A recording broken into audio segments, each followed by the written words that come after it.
y una parte teórica, práctica, en la que vamos a estar aprendiendo sobre diseño y modelado 3D. Vamos a practicar, vamos a usar un software online que es Tinkercad. Para eso se les envía un instructivo de cómo iniciar sesión, así que les invito a que lo vayan haciendo y que si tienen, por favor, a mano un mouse, les va a resultar mucho más fácil llevar a cabo los ejercicios. Que tengan paciencia, porque somos muchos,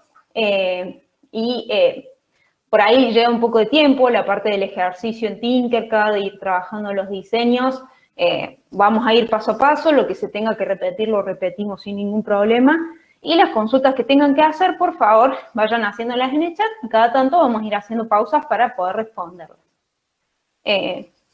Habiendo dicho eso, estamos ahora sí en condiciones de arrancar con este taller de impresión 3D.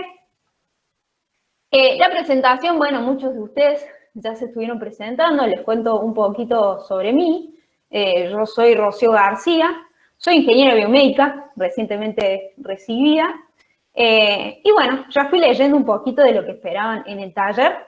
Mi idea es que se lleven lo siguiente. Primero, me gustaría que conozcan fundamentos teórico-prácticos básicos sobre la impresión 3D. Lo básico que se tiene que llevar, el paso a paso de tener una idea y poder materializarlo. Adquirir destrezas en la configuración de softwares que intervienen en el proceso de impresión, como por ejemplo el de Tinkercad, que vamos a ver un manejo de las herramientas básicas para que después ustedes puedan seguir practicando desde sus casas y agarrar la mano dentro del mundo de la impresión 3D, del diseño en particular. Y llevarse algunas ideas para el aula. Va a haber después de recreo un espacio para que les podamos contar un poco sobre qué beneficios puede llegar a traer el uso de la impresión 3D en el aula y algunos ejemplos que surgen de experiencias a partir de esto para que ustedes se lleven algunas ideas o pueden incluso proponer ahí en el chat alguna idea que les resulte interesante para implementar con impresión 3D. Ahora, para hacer una introducción, quiero que primero ustedes me cuenten a mí qué idea tienen respecto al uso de la impresión 3D. Eso, así, general. ¿Qué idea tienen respecto al uso de la impresión 3D? Para que me puedan responder eso, necesito que entren a menti.com. Ahí dice en la pantalla, menti.com, lo buscan ahí en el buscador de Google, si están en el celular, menti.com y coloquen el código que es el siguiente, 8857-8239.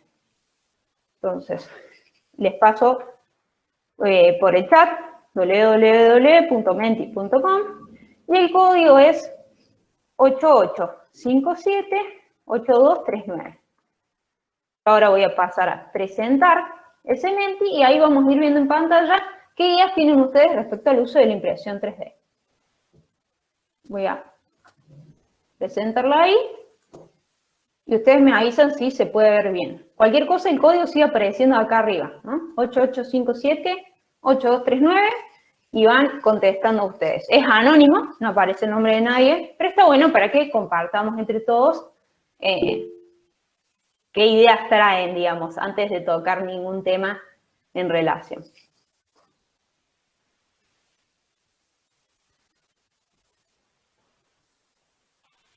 Ya vamos teniendo un par de respuestas. Vamos que somos un montón, ¿eh?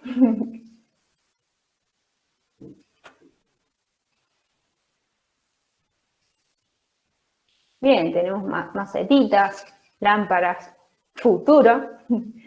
Es un sistema de impresión aditiva, muy bien, hay alguien que estuvo leyendo sobre el tema.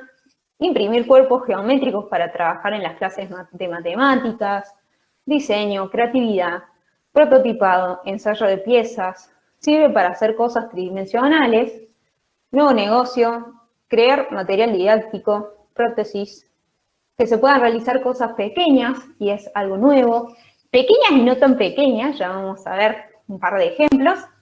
Es la reproducción tridimensional de un diseño, el resultado es de un material plástico, crear algún objeto que satisfaga alguna necesidad. Con respecto a el resultado de un material plástico, ya lo vamos a ver.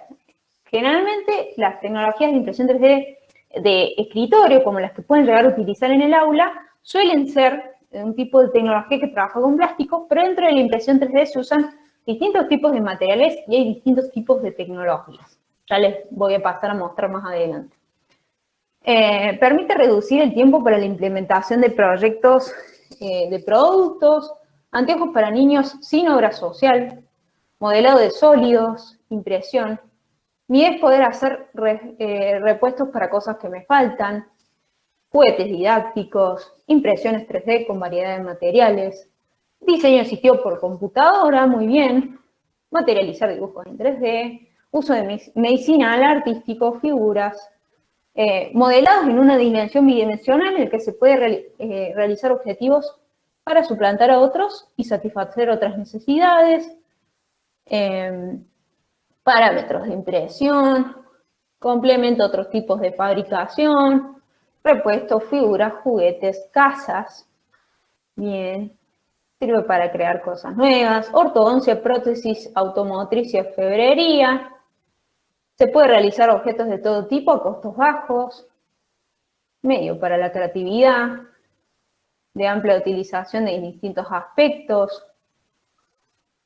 Bien, ya tenemos varias respuestas, algunas se van repitiendo, así que vamos a continuar con la presentación en sí. Estamos por acá. Bien. Entonces, más o menos ya teniendo yo una idea de qué idea tenían ustedes respecto al uso de la impresión 3D, comencemos a adentrarnos un poco en este mundo, si les parece. Bien. Para eso vamos a arrancar viendo un video, son un par de minutos, les voy a pedir que presten atención, porque, bueno, después de ver este videito que es cortito, les voy a ir haciendo un par de preguntas sobre lo que acaban de ver. Así que bueno, a prestar atención.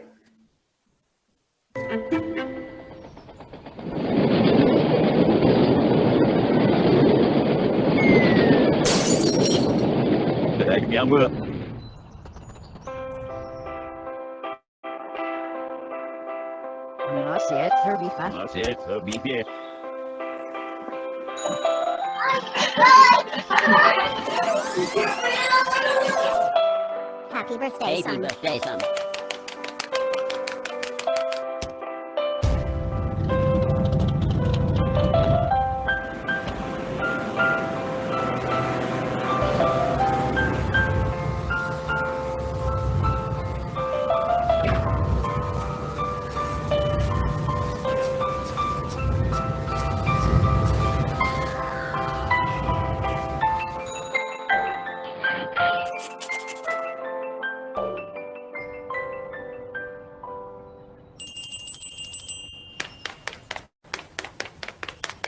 Glass cup design. Yeah. Download.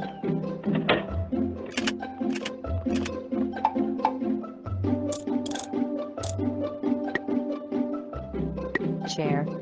Upload. Save to disk.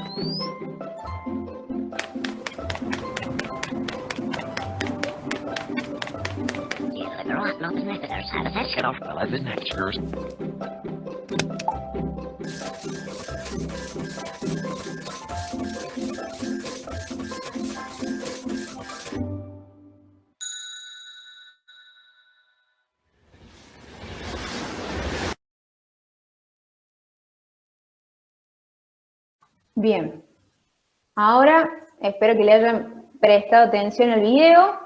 Vamos a ver, pasar a la siguiente. Y la idea es que me contesten ustedes qué estuvieron viendo en relación a cómo trabajaban quizás las fábricas, cómo lo llegan a hacer ahora, qué beneficios puede traer. Voy a volver a la diapositiva anterior, así no spoileo mucho, pero quiero que me cuenten ahí por el chat qué les llamó la atención del video con respecto al método de producción, con respecto a alguna otra cosa que hayan visto. Sí, ahí les paso el link de video. Ahí lo copio el link y se los paso por el chat.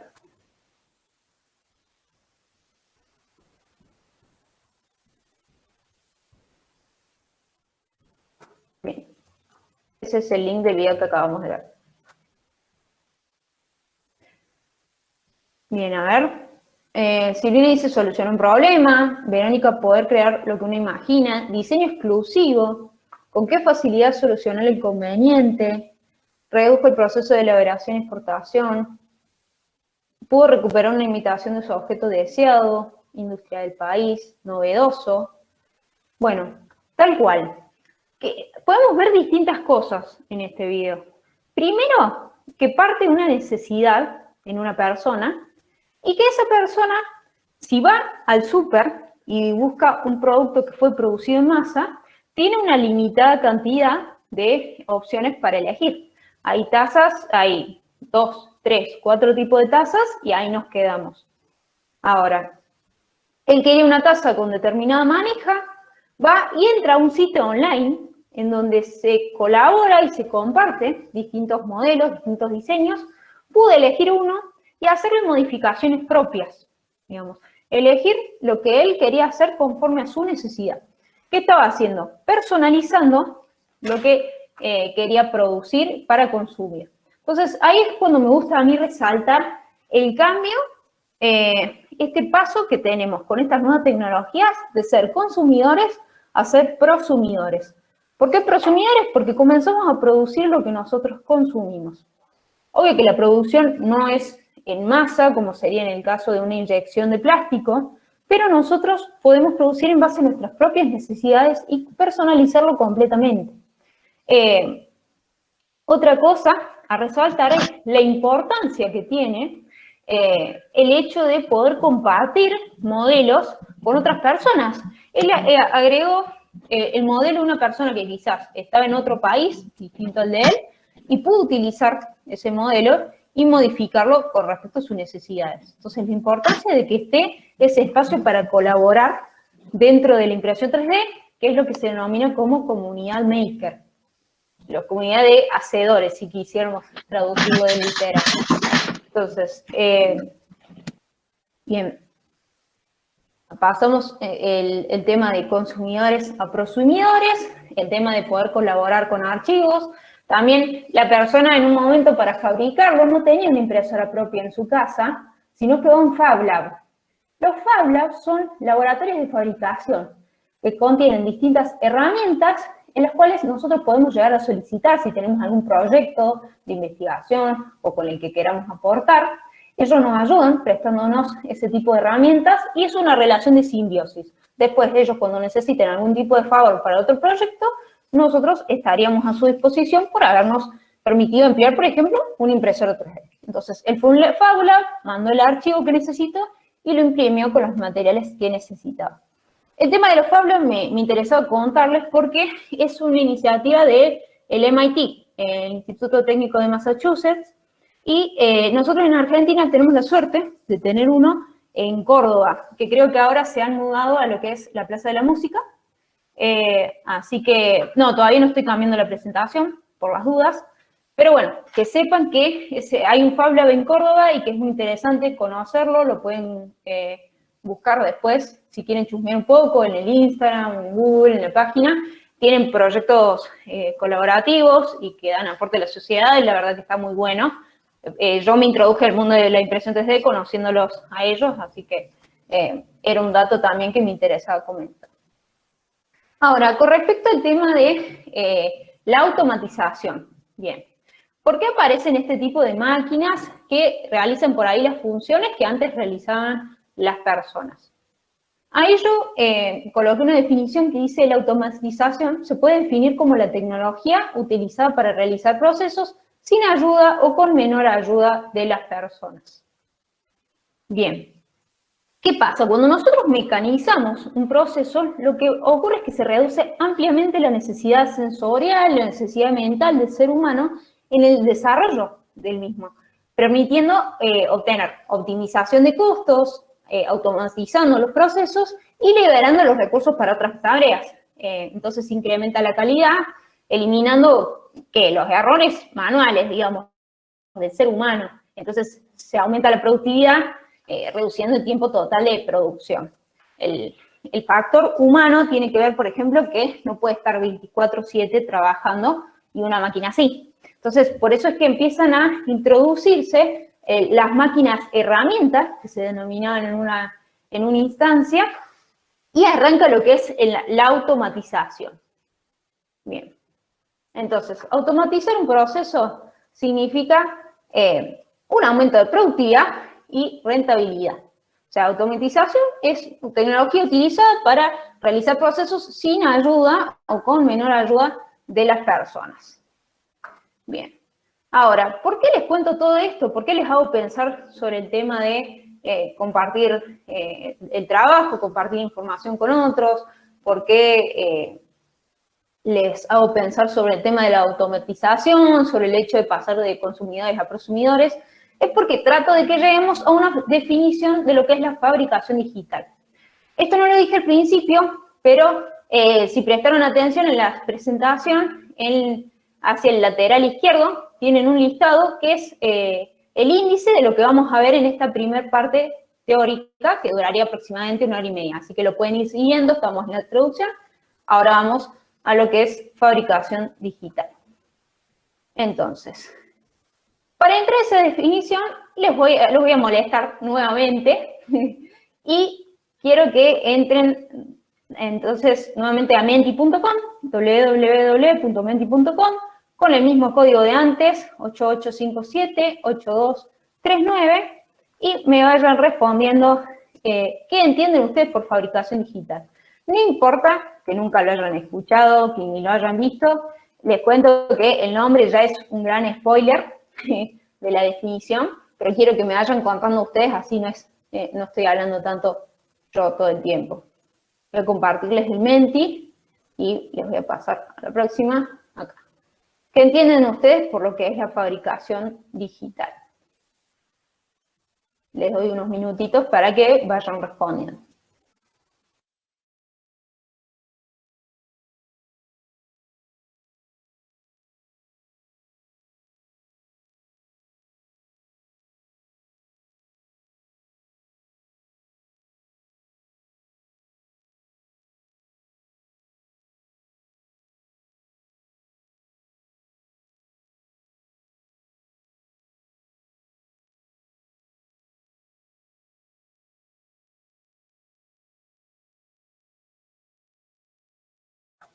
Bueno, ahí van apareciendo algunos comentarios.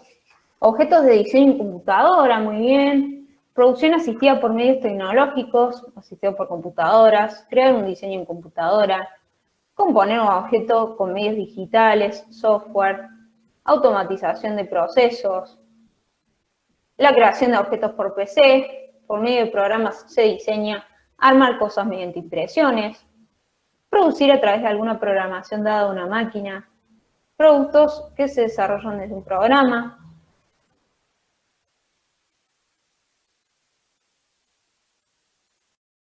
Y la cadena de fabricación es toda digitalizada a través de un modelo 3D, poder realizar un objeto. Ya no vamos repitiendo, todos tienen una idea bastante clara entonces de lo que vendría siendo fabricación digital. Bien, acá uso un sistema integrado asistido por ordenador.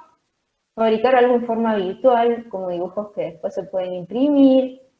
Proceso de algo mediante un software. Es la fabricación de una cosa, utilizando como base un archivo digital. Les doy tiempito por si alguno quiere sumar alguno más. Ya estamos todos más o menos con la misma idea, pero por si alguno quiere sumar su respuesta. La construcción y modelado mediante software.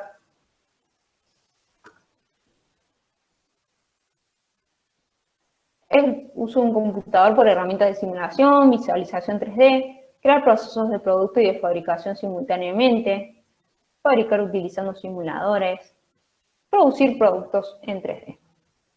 Bien, bueno, más o menos se ve que todos están bastante duchos entre lo que vendría siendo la fabricación digital.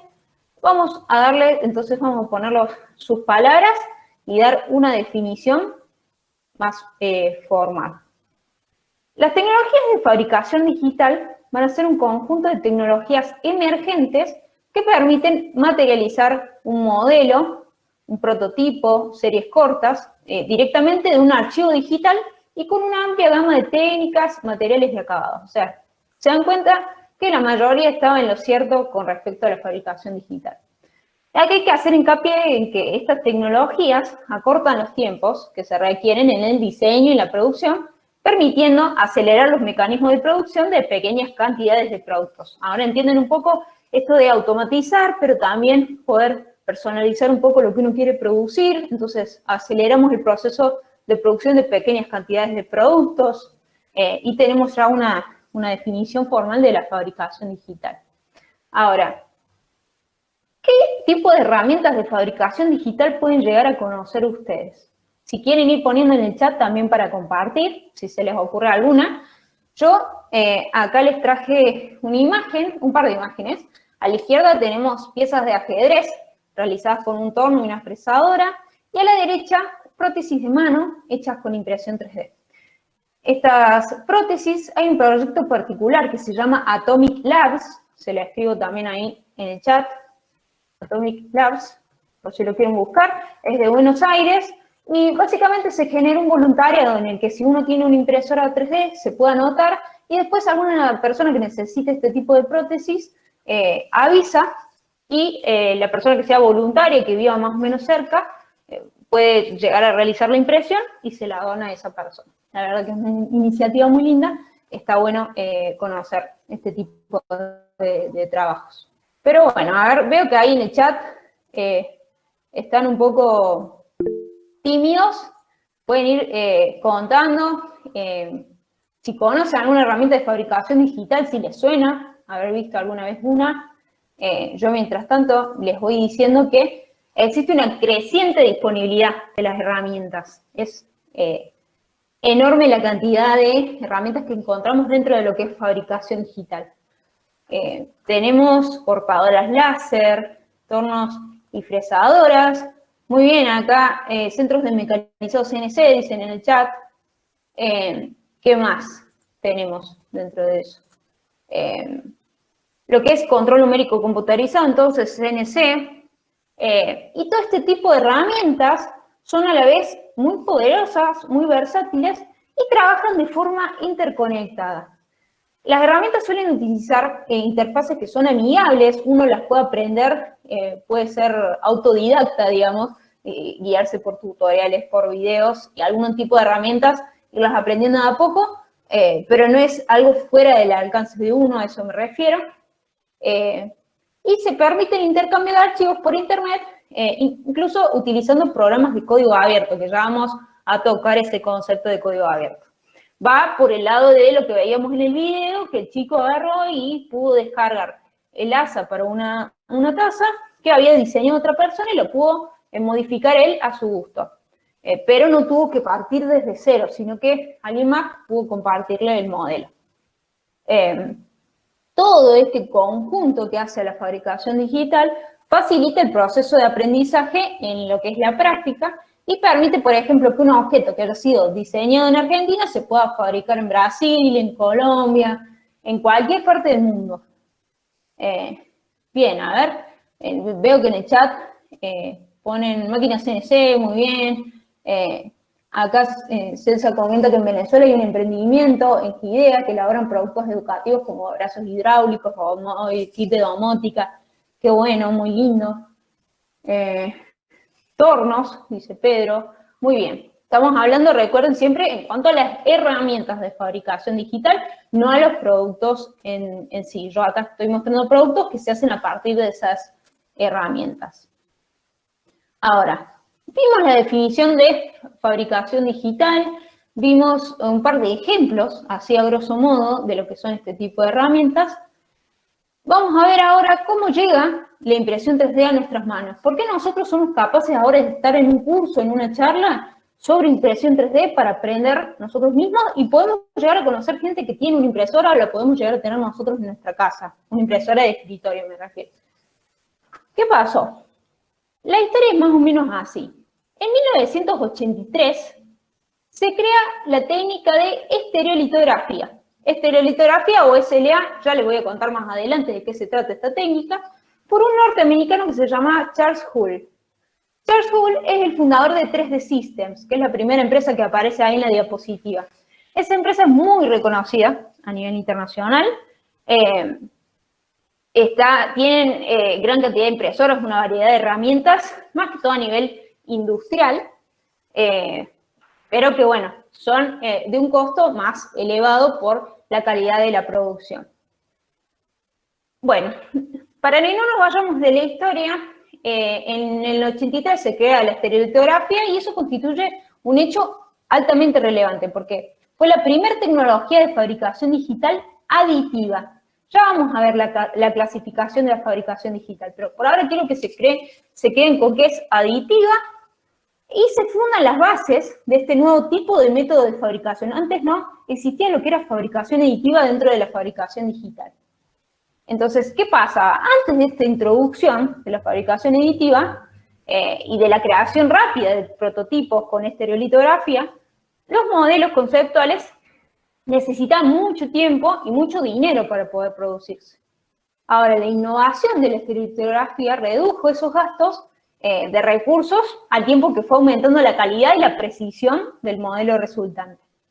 Sin embargo, bueno, los primeros sistemas de estereolitografía eran complejos, eran costosos y se necesitaba un rediseño extenso antes de llegar a lograr una viabilidad comercial. Y en el 96, la introducción de láseres de estado sólido permitió a Hull y a todo su equipo que pudieran reformular sus materiales. Eso con respecto a lo que es 3D Systems.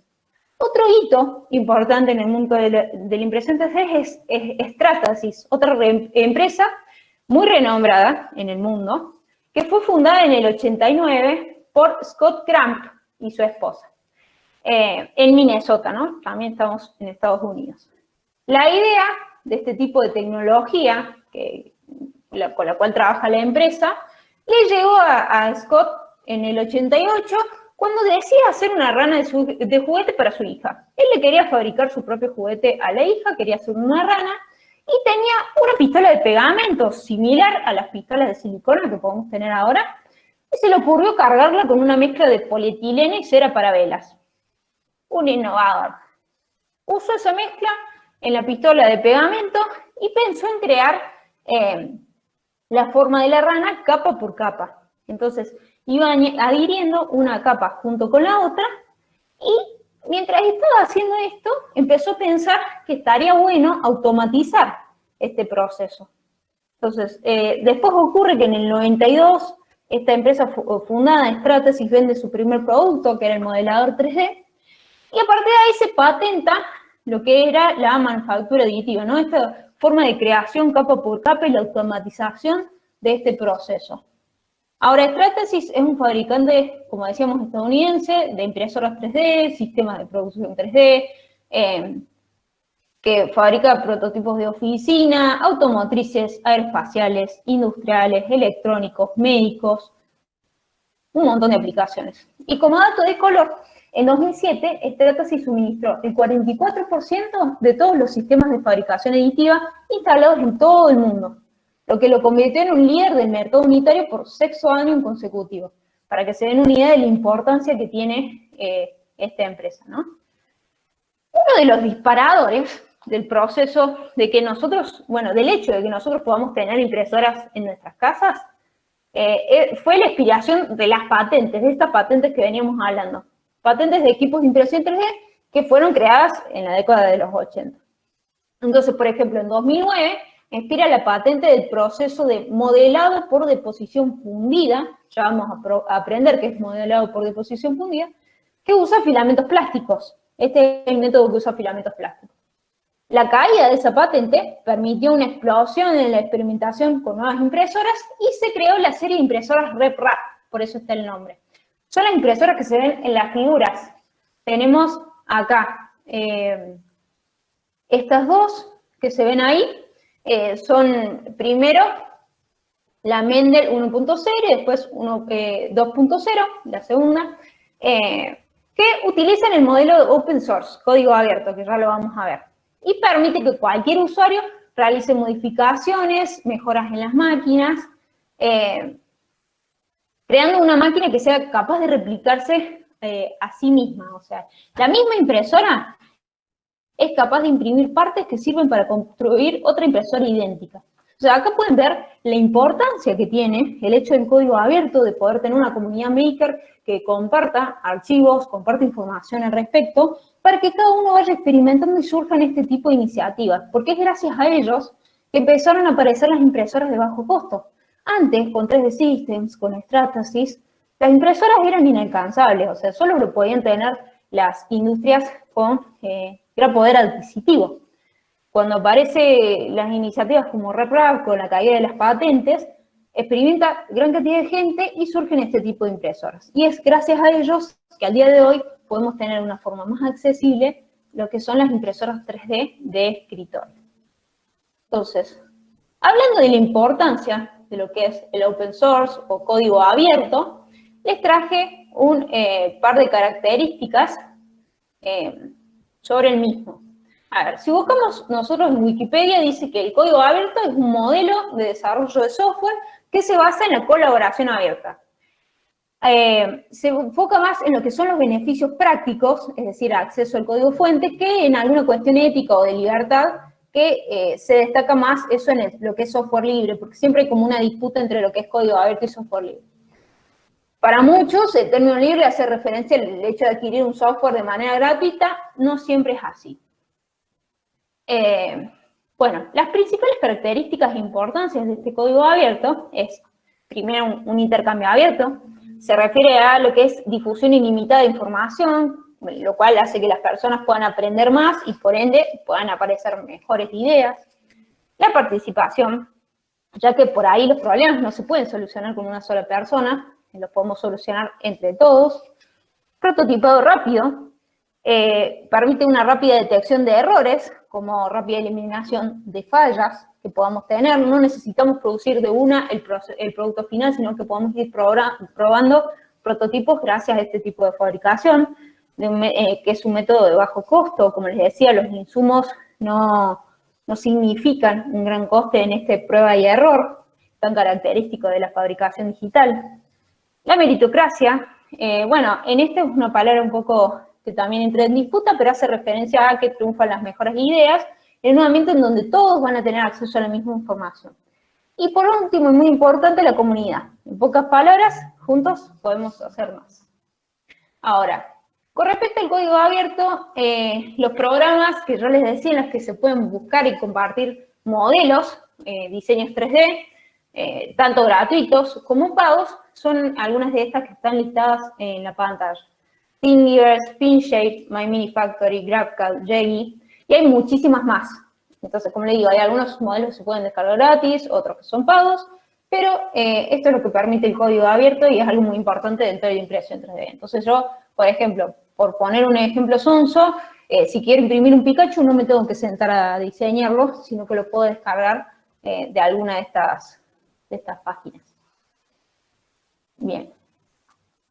Habiendo dicho eso, cualquier duda, me avisan, ¿no? Cualquier cosa, si yo voy a ir muy rápido.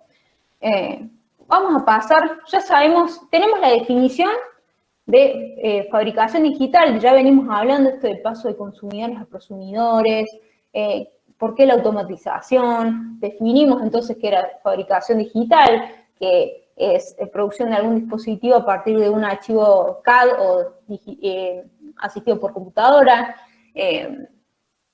Después vimos algunos ejemplos, vimos la evolución de esta fabricación digital para que las impresoras puedan llegar a nuestras manos, la importancia del código abierto y de esta comunidad maker colaborativa, que es como el corazón de lo que es la impresión 3D.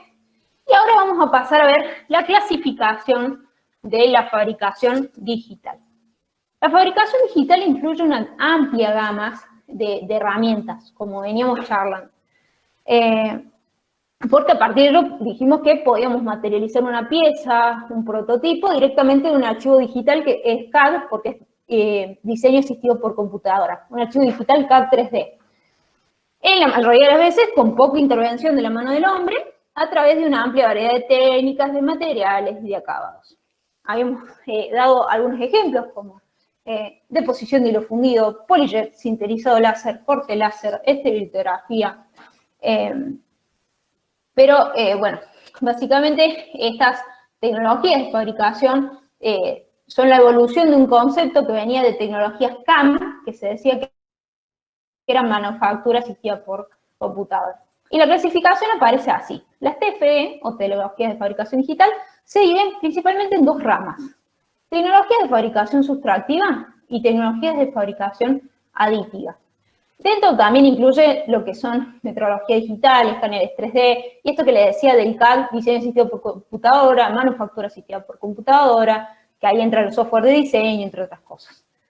Lo que vamos a pasar a ver nosotros es de qué se trata esta fabricación sustractiva y qué ejemplos podemos encontrar, y de qué se trata lo que es fabricación aditiva también, y los ejemplos.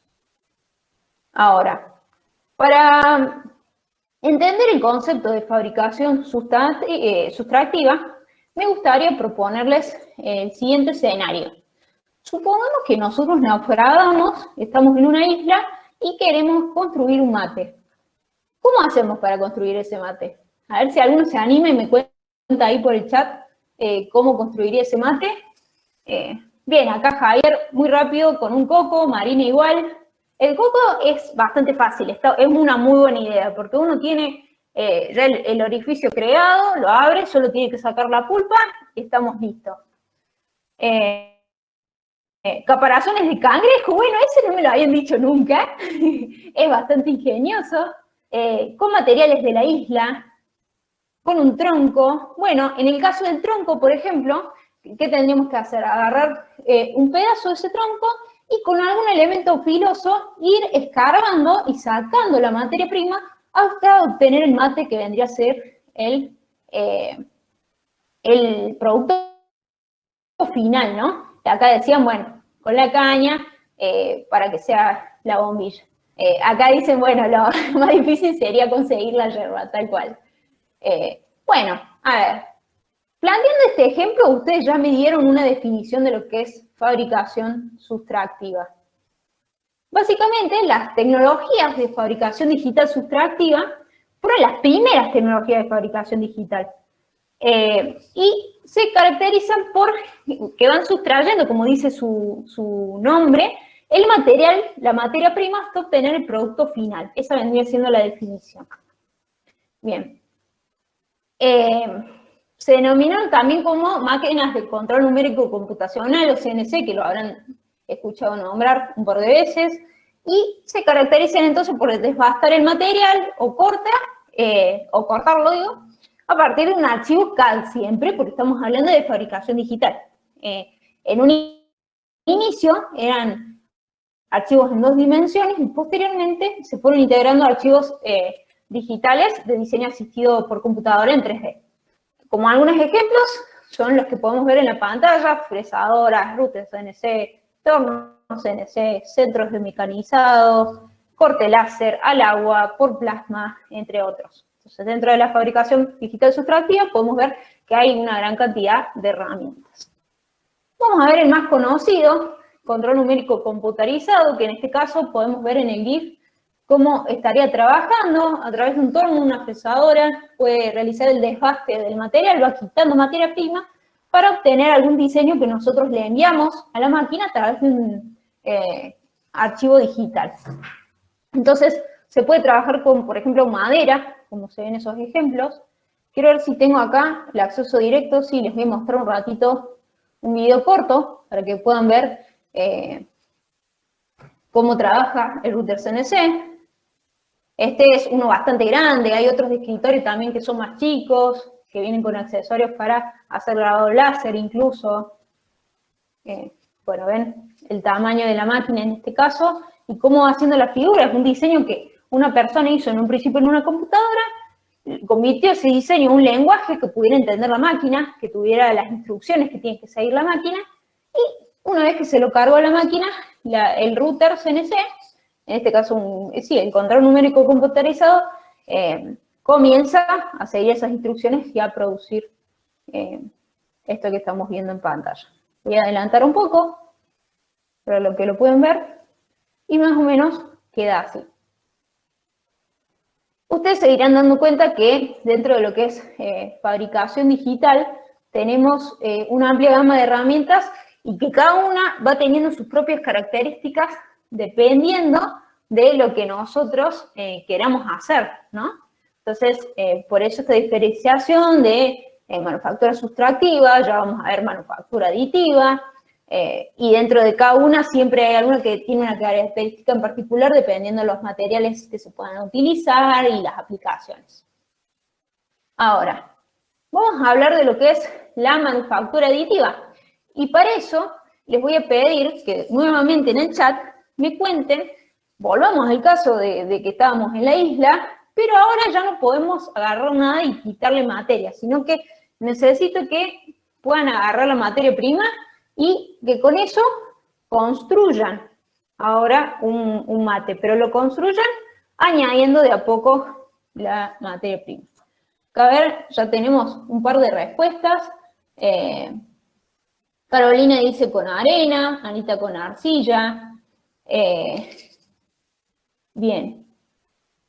Acá Micaela preguntaba cómo la máquina va seleccionando dónde cortar, porque veía que la máquina iba y venía. Sí, eso es porque uno primero hace el diseño y después pasa ese diseño a un programa específico para esa herramienta, en el cual uno elige los parámetros de fabricación, digamos.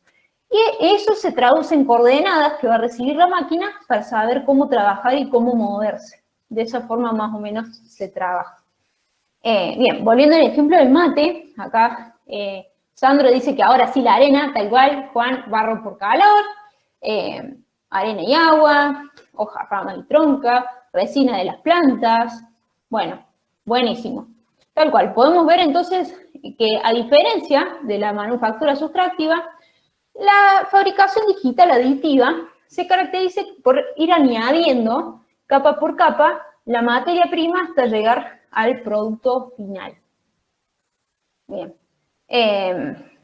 Obviamente, acuérdense que estas capas se van adhiriendo hasta obtener un objeto físico que venía, ese objeto físico era correspondiente al archivo CAD 3D, ¿no? Al diseño asistido por computadora, que lo enviamos desde una compu. Ahora, la fabricación aditiva, y esto es muy importante, es el término formalizado para lo que se llamaba antes prototipos rápidos y lo que popularmente se llama impresión 3D. Entonces, acá con esta diapositiva, yo quiero que se queden con la idea de que la impresión 3D no es solo lo que se muestra a veces en la tele, no es solo la impresora que podemos llegar a tener en el aula o la que podemos llegar a tener en casa que trabaja con plástico, sino que hay una amplia gama de herramientas que entran dentro del concepto de impresión 3D que trabajan de distintas formas y con distintos materiales. Entonces, dentro de fabricación digital está la manufactura aditiva, que vendría a ser la impresión 3D. Bueno, esto es un término que se usa en distintas industrias y en las últimas décadas emergieron nuevas tecnologías de fabricación digital aditiva, como podemos ver en la pantalla. Está el PolyJet, deposición de hilo fundido, que este es el método de plástico, inyección de aglutinante, sintetizado selectivo por láser, entre otros. Que son tecnologías que, bueno, popularmente se conocen con el nombre genérico de impresión 3D o en inglés 3D printing. Pero, como les venía diciendo desde antes, cada uno va a tener particularidades que las va a diferenciar del resto y que es importante ir destacando. Para darle entonces una definición formal, las tecnologías de fabricación digital aditiva, TFDA, van a ofrecer ventajas para la construcción de modelos y prototipos, y en este caso no se va a desperdiciar gran cantidad de material en comparación a lo que era manufactura sustractiva, porque acá solo vamos a estar utilizando el material necesario. Vale aclarar que, bueno, cada tipo de manufactura tiene sus pros y sus contras, siempre depende del uso que le queramos dar. Estas ventajas son en el proceso de diseños de productos, nuevas posibilidades de construir modelos, prototipos con diferentes materiales, colores, texturas, acabados. Bien, y llegamos como primer ejemplo de manufactura aditiva dentro de la impresión 3D a la estereolitografía SLA, que les había contado hace un rato. ¿Se acuerdan cuando vimos la historia un poco de la fabricación digital y cómo llegan las impresoras a nuestras casas?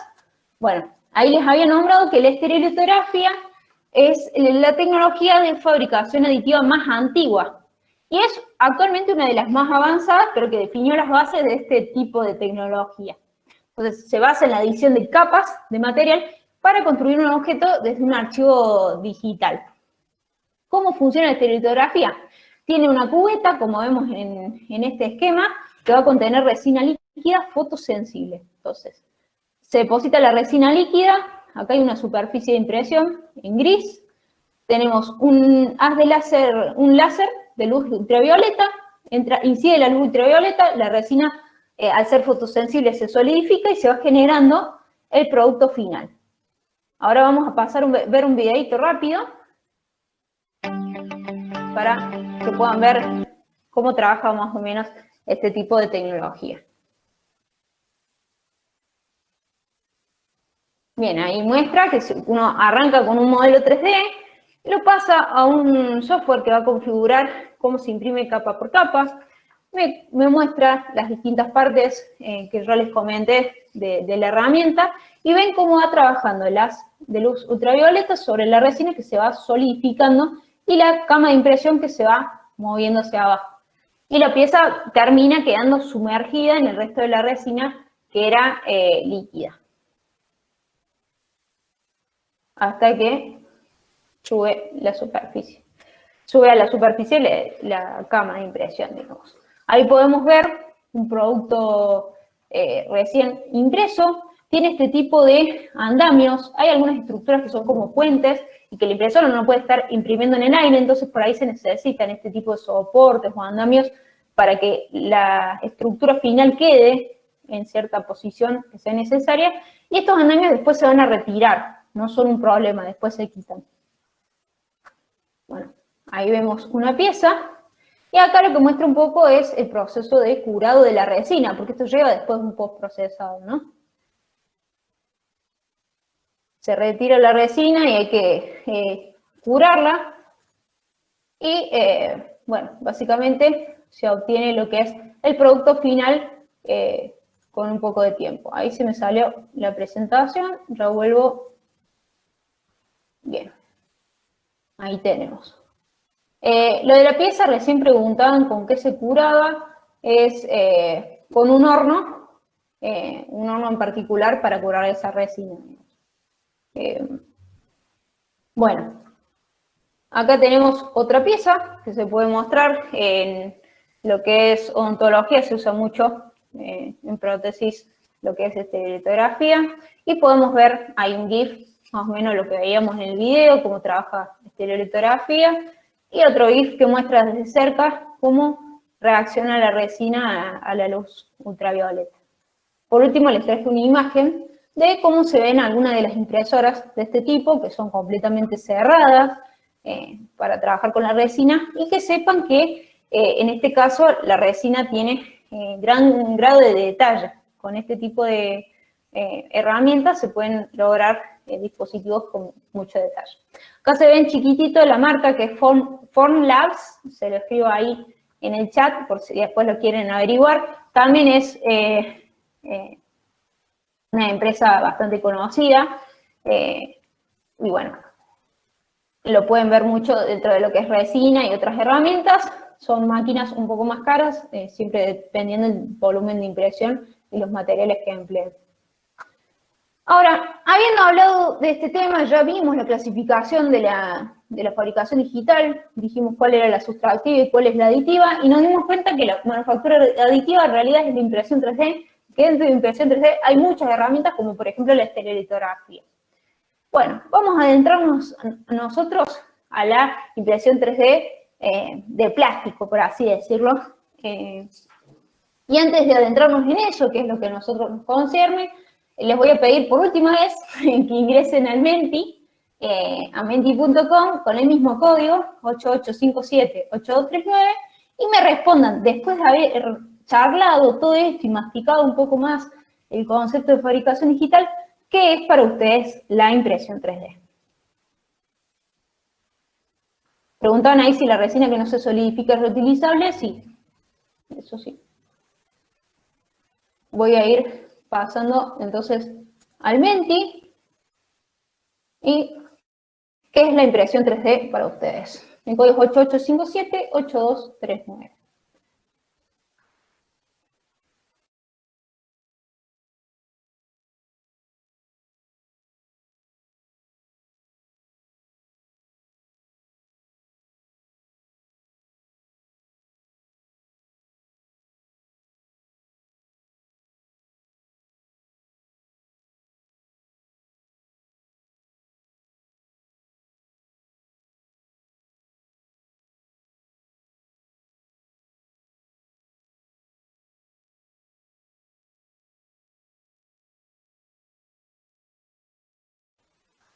Bien, ahí van apareciendo un par de respuestas. Tenemos una forma de lograr piezas agregando material, una forma digital de crear piezas por superposición de capas, fabricación de un objeto por la impresora 3D, generar una figura tridimensional a partir de distintos sustratos, algo de otro mundo. Bueno, no, justamente este taller la idea es que se lleven ustedes la idea de que las impresoras 3D no son inalcanzables. De hecho, yo les comentaba los precios, alrededor de 40.000 pesos es más o menos lo que sale algún celular. Algo que estaba, que bueno, que antes era impensable, ahora ya no lo es. No está tan lejos como parece. Sí, me gustaría que se lleven esa idea. Una herramienta increíble para construir de todo con reciclado de plástico. Bueno, por ahí el tema del reciclado de plástico depende. Vieron que yo les contaba que el material se presenta en una bobina, es un filamento. Se necesita que ese filamento tenga un diámetro homogéneo a todo lo largo. Y por ahí con el material reciclado a veces no se consigue, con emprendimientos propios, digamos, de extrusoras, no se consigue la calidad necesaria para que después no se estropee nada en la máquina, básicamente. Bien, una herramienta que fabrica una pieza compleja de forma aditiva. Bueno, muy bien. Quedó la idea entonces. Podemos continuar.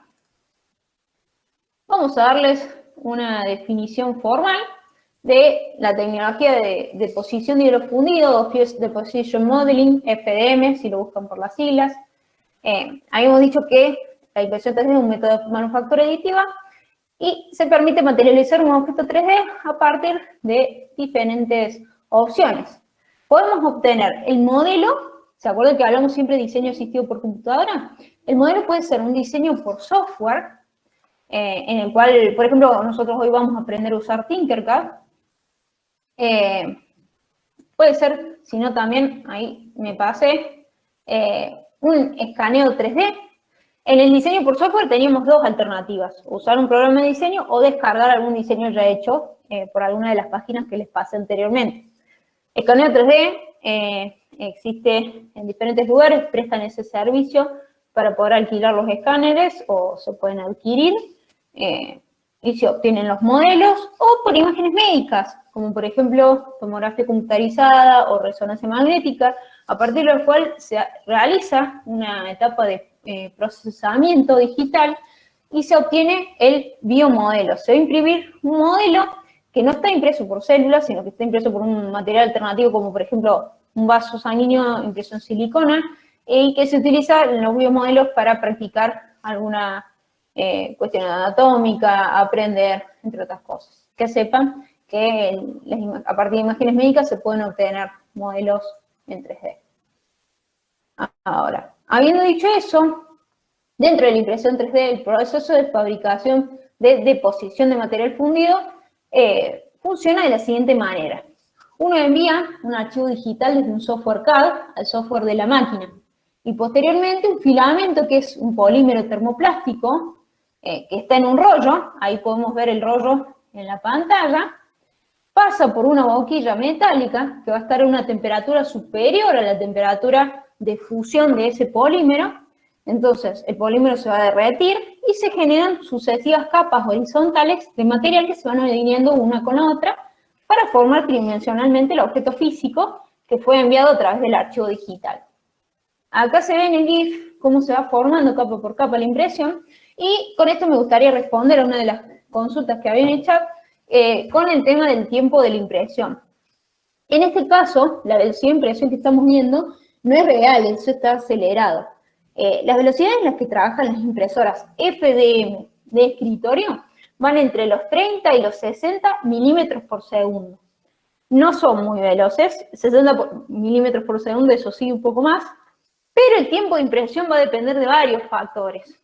Del tipo de material que estemos utilizando, de la calidad que tenga de impresión nuestra impresora, de los parámetros que elijamos para la impresión, como, bueno, la velocidad con la que puedo imprimir y la altura de la capa, porque vieron que yo les conté que se añade una capa tras otra en la manufactura aditiva, y se ven acá en este dibujo inferior, se ven todas las capas. Bueno, yo en un software, una vez que tengo el diseño, cuando voy a elegir los parámetros de impresión, como la velocidad, la temperatura, puedo elegir la altura de capa. Y mientras más chica elija esa capa, menos se van a ver las rayas y mayor calidad va a tener el producto final, pero va a llevar más tiempo de impresión. Entonces, por ahí es un juego de parámetros. Todo se va regulando, digamos. Con el tema de las temperaturas, eso ya lo vamos a ver cuando toquemos la parte de materiales. Pero sí, hay varios parámetros que juegan en cuestión. Bueno, ahí les traje un ejemplo, una impresora un poco más grande, para que puedan ver. Partes de una impresora 3D FDM. Bien, ahí tenemos a grandes rasgos las partes principales que puede tener una impresora. Por ejemplo, una pantalla LCD a la cual vamos a acceder al menú, una fuente de alimentación, motores que van a mover los distintos ejes de la impresora. Este tipo de impresoras trabaja en 3 ejes, el eje X, que es de izquierda a derecha, el eje Z, arriba y abajo, y el eje Y, hacia adelante y hacia atrás.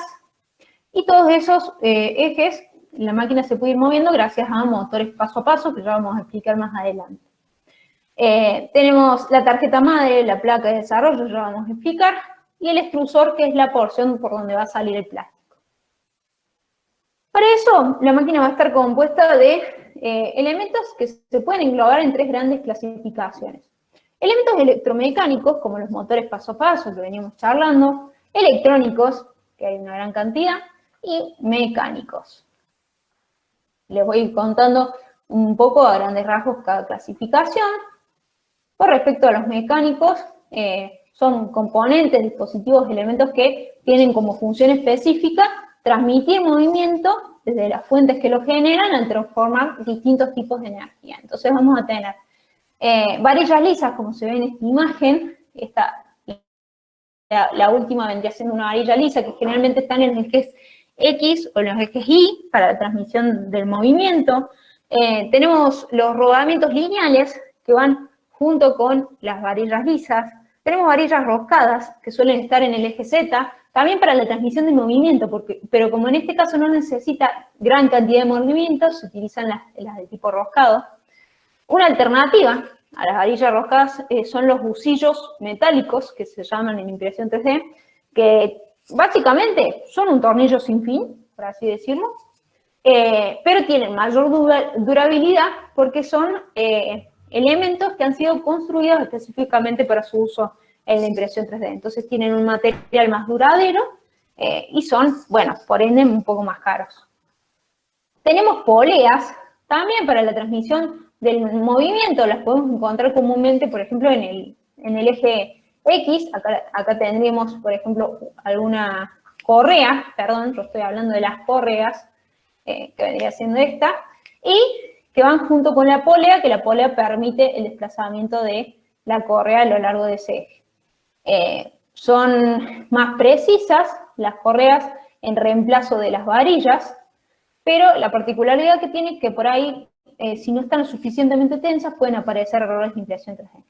Y también tenemos acoples flexibles, que son estos que van a ir conectados con las varillas roscadas y que permiten por ahí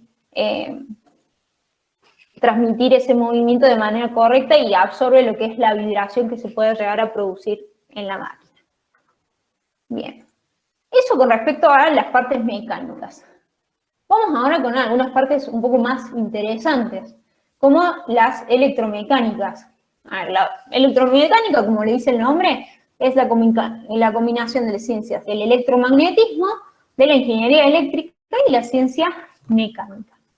Entonces, a ver, para entender cómo funcionan los motores paso a paso, que son los motores que permiten el movimiento preciso de la máquina en cada uno de sus ejes, vamos a empezar a pensar cómo funciona un motor de corriente continua.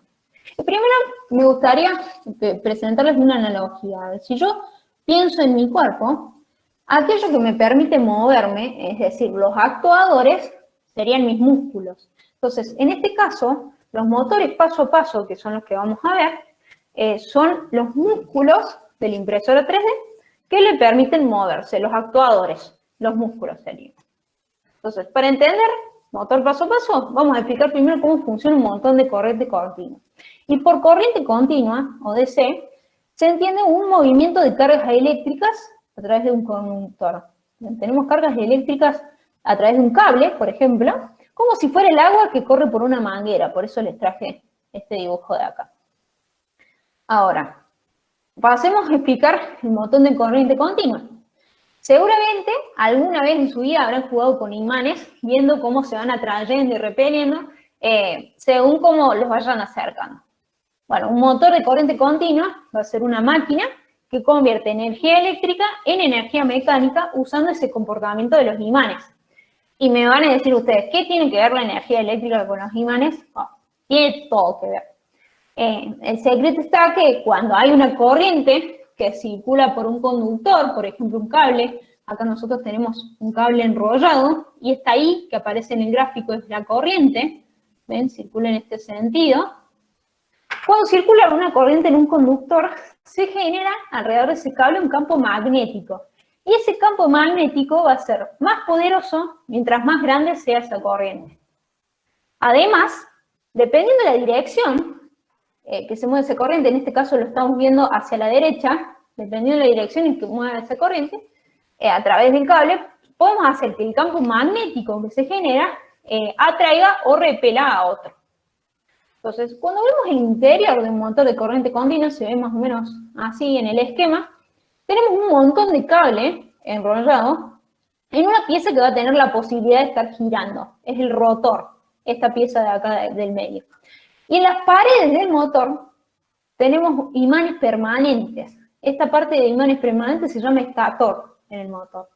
Entonces, cuando nosotros conectamos el motor a la alimentación y comienza a circular corriente por todo lo que es el rotor, se crea dentro del motor un campo magnético, acá, este rojo y azul que ven ahí, que va a intentar alinearse con el campo magnético que tienen los imanes fijos, los del estator.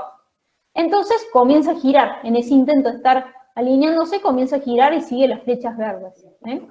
Entonces el truco es que cuando el rotor gira media vuelta, le cambiamos el sentido de desplazamiento de la corriente, y entonces en ese momento el campo magnético... Toma una camioneta, ¿no? Que se había... No, si yo me pongo eso para no. Disculpe que alguno estaba con el micrófono disculpe, prendido. Carolina, ¿puedes apagar un segundo el micrófono?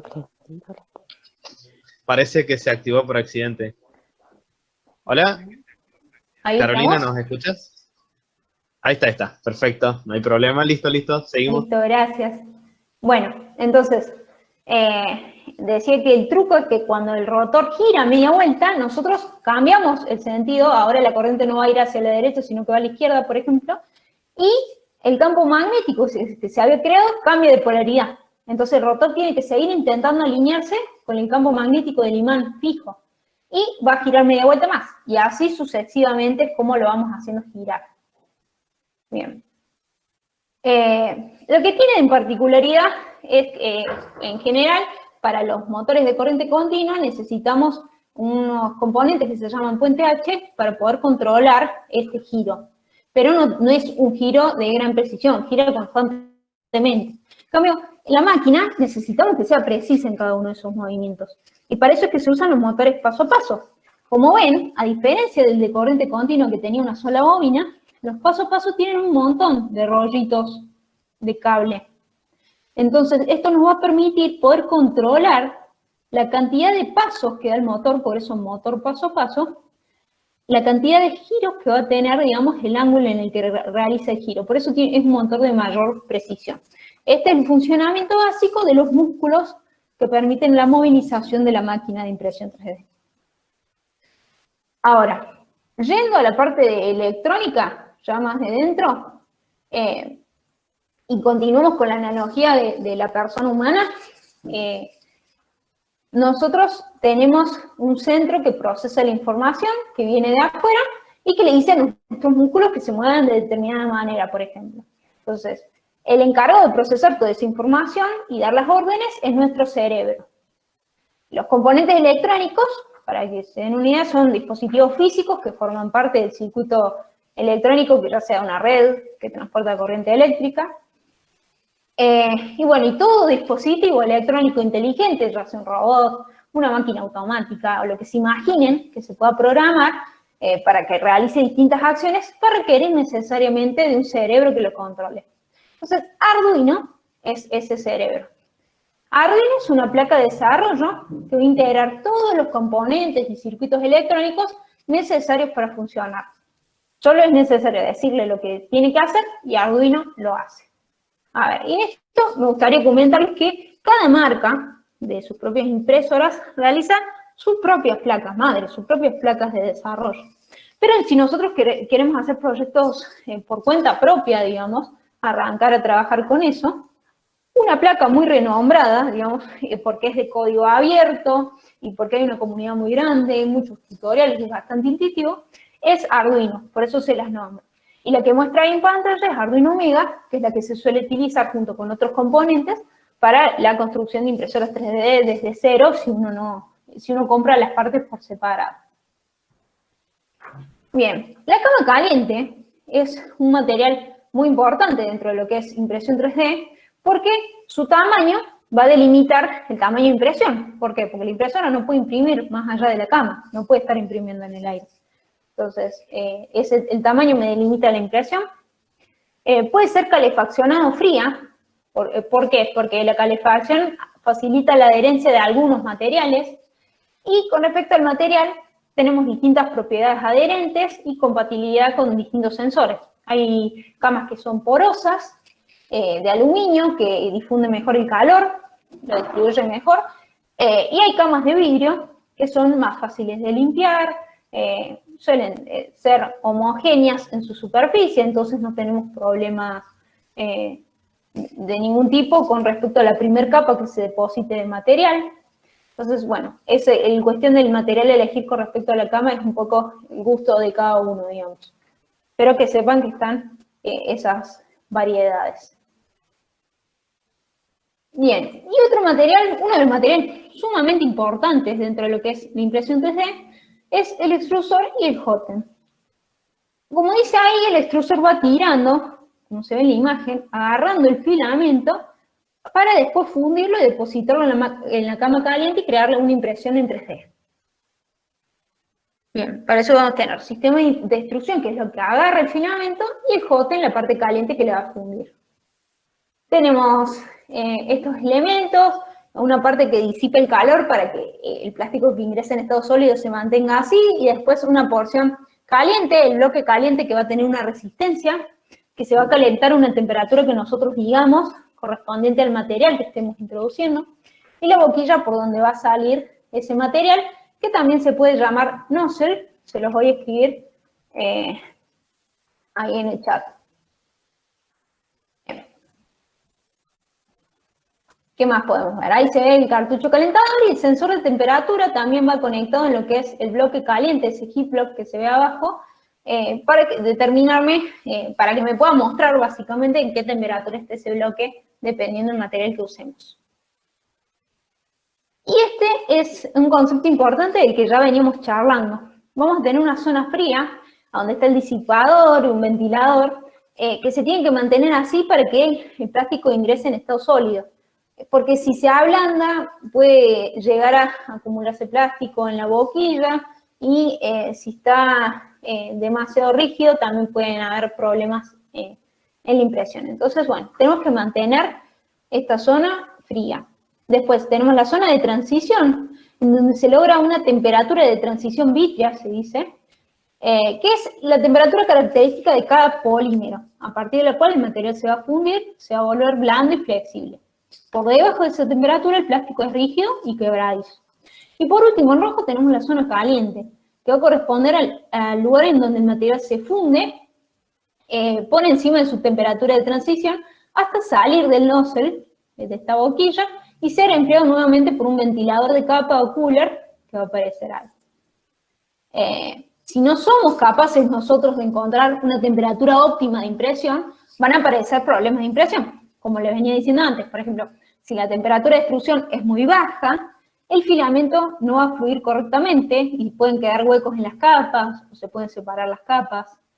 Si además aumentamos excesivamente la temperatura, el plástico puede dejar algunos puntos huecos en la pieza. Incluso tenemos que tener en cuenta el color del filamento, porque a veces un color más oscuro necesita más temperatura de extrusión por los propios aditivos de coloración del filamento. Entonces, por más que estemos trabajando con la misma marca de filamento y el mismo tipo de material, en función del color se puede llegar a variar la temperatura hasta unos 5 grados centígrados, imprimiendo una misma velocidad siempre, ¿no? Bien, y por último, con respecto a este tema de los materiales, tenemos todo lo que son sensores. Vamos a tener sensores básicos, como el de temperatura, que es muy necesario para determinar a qué temperatura está el hot end, que es a donde se funde el plástico, y la cama caliente, que es a donde se va a ir adhiriendo cada una de las capas. Y tenemos sensores de final de carrera, que se pueden ver acá en la imagen. Tenemos acá el de temperatura, y acá tenemos el final de carrera mecánico, que es como un botón, o final de carrera óptico, que genera un haz de luz y se ve interrumpido cuando llega la máquina hasta cierto punto. Estos sensores de final de carrera lo que hacen es delimitar el movimiento de la máquina. O sea, la máquina cuando toca el botón de final de carrera, se da cuenta, bueno, hasta acá llegué, no me puedo mover más de acá. Le establece los límites. Pero también podemos encontrar sensores adicionales, como temperatura ambiente, para controlar la temperatura en la que va a estar el material, nivelación de la cama. A veces pasa que la cama no está completamente horizontal, tiene algunas elevaciones y necesitamos que esté homogénea la superficie para tener una buena impresión. Sensores de filamento, que te avisan cuando se te está terminando. De corte de energía, pasa que la impresora tiene que estar enchufada y si se corta la luz y pasa que justo tu impresora no es de las que tienen una memoria volátil, te quedaste sin impresión. Hay otras que sí tienen una memoria a corto plazo, por así decir, que apenas volvió la luz, suelen mantener por un tiempo la impresión que estaban realizando y se puede volver a retomar esa impresión. Pero hay otras que, bueno, se corta la luz y perdimos lo que estábamos realizando. Bien. No sé si hay dudas con respecto a eso, hablando un poco con el tema de las partes de la impresora. Me gustaría hablar de los tipos de impresora. Ahí pedían un recreo, vamos a tener un recreito, pero un poquito más adelante, cuando lleguemos a la parte de aplicaciones, así cortamos a la hora y media de la presentación y podemos volver para la parte práctica, si les parece. Rocío, hay un par de preguntas ahí que fui anotando en la hoja. Perfecto. Tienen que ver un poco con esto, así que si quieres lo puedes contestar ahora o más tarde, como prefieras. Bueno, buenísimo. Acá preguntan, ¿la resina tiene algún grado de toxicidad?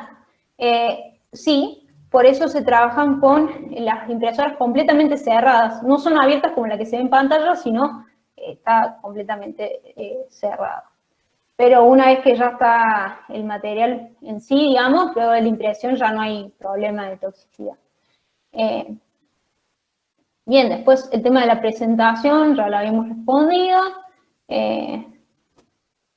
Sobre la durabilidad de las partes mecánicas, bueno, todo depende del material de que esté hecho cada una, ¿no? Nombramos varias, generalmente las varillas, por ejemplo, son de acero inoxidable, los perfiles se suelen hacer de aluminio, como reemplazo a las varillas, o se puso un usillo metálico.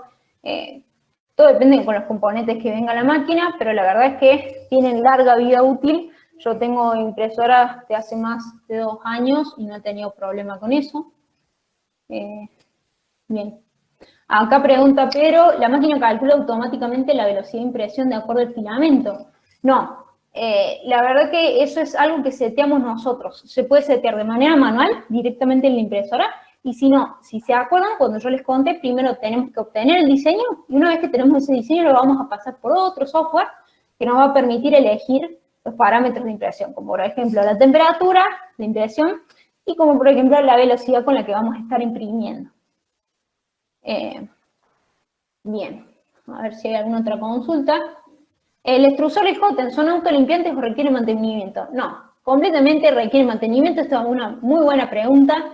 Es una de las zonas más críticas con respecto a errores de impresión 3D.